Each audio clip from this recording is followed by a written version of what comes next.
And here we go. As promised 2 seconds ago in the previous video, we're going to be talking about the comparable interface. So this is kind of like some of our Java bindings, right? It's like, what do we need to do in our program to make it work with Java itself? So a lot of times, right, we're used to comparing elements, specifically if they're primitives, with these things over here, less than, greater than, equal, right? So if I have a primitive type, this is what I use. Fine, absolutely fine. The issue, though, is that this doesn't really work too well if we have custom classes.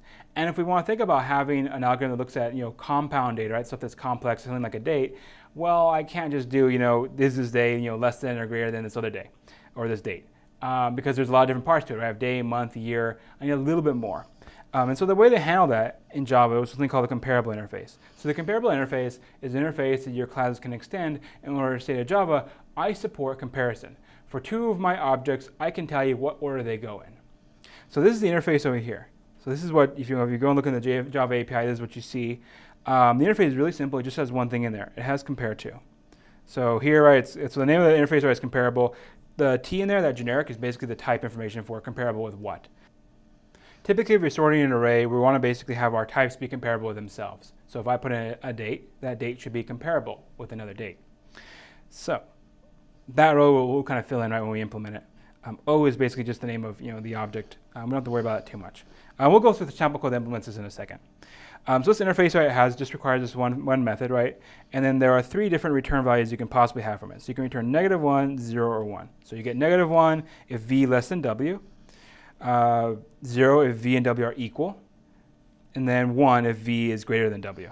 So this should be basically, this is v and this is w. So that O over there that was the parameter, that's w in kind of this definition over here.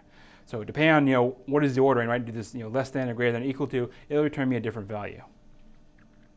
So our job, right, if we want to implement a complex type, is basically to implement this function and have return those 3 different values based on what are the ordering of 2 things.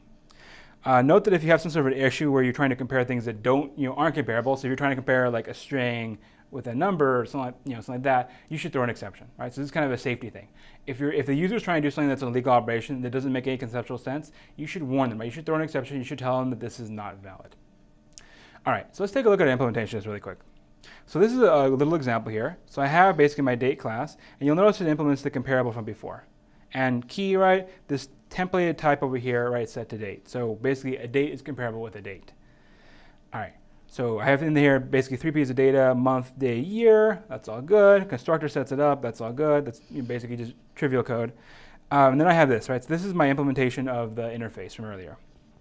So my type is going to be a date because I'm going to want to compare only with myself. So I take one in. First thing we have over here is basically some safety code to make sure that I'm only comparing 2 classes that are the same. So are you the same class as me? If you're not, I'm going to throw an exception because I can't compare myself with you. I don't know how to compare myself with you if you're a different type of class. I only know how to compare myself. All right. So then what we have here is basically our code to compare these things one at a time. We look at year, month, and then day. Right, there's a certain order there. We're kind of going from largest to smallest.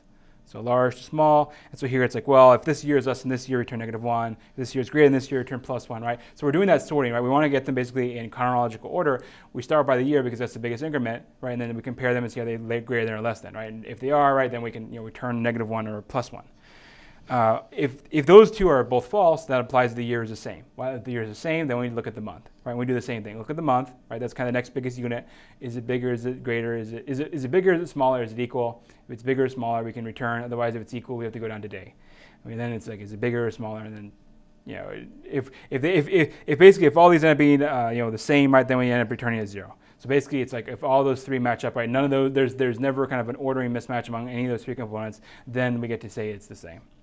So yeah, in this case, right, this is all we need. This will give us basically the ability to have 2 different date objects and do this check to see are they in chronological order or not.